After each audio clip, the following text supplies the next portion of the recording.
I got started in art when I was in Florence, Italy, which, looking around Florence, Italy, you just go immediately. No wonder the Renaissance started here. The light is so good, and it's just soft, and there's so much stuff to look at, and the history of it and all is just right there. My wife had seen it and taken me there and just said, "You've got to see this place." I had no interest in painting at the time. We were in a restaurant and there was a lot of beautiful art on the walls, and I saw something that I really connected with, and it was interesting because she connected with it too. And so the guy in the restaurant came over and he said, "They're all for sale if you're interested." So we said, "Well, we really like that one." We'd never bought anything. It was my birthday coming up. It was right before Christmas. Said, let's buy this painting. So he said, "Great, fantastic," and brought us a glass of wine and started making phone calls. And 2 hours later and 4 glasses of wine later, he comes over and says, "I got the artist." He says, "It's not for sale."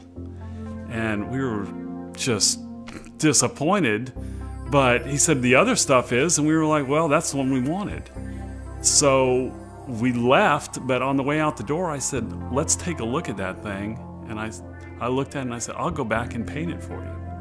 So I took a close look, and when I came back, I bought an easel and some paints and canvases and started painting. And I painted this painting that was not at all like it, but it came out pretty good. And I gave it to my wife for Christmas, and she absolutely loved it.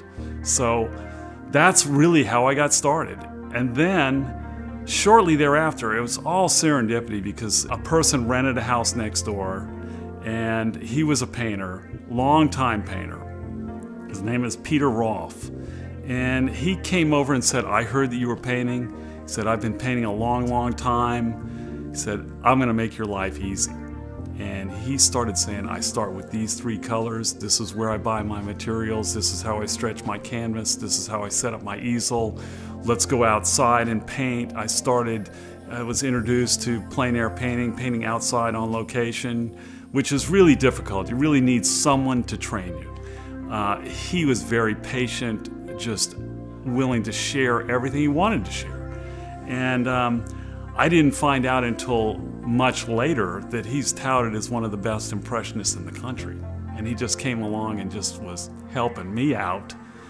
And I think he saved me 5 years, maybe 10 years.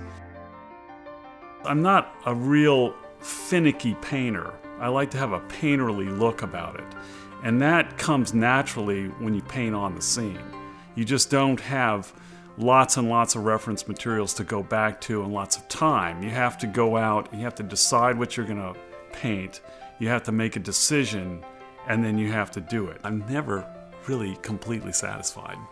I'm never totally satisfied. I haven't been, something where I just said, "Wow, that's just perfect." There's always something that you think you could do better.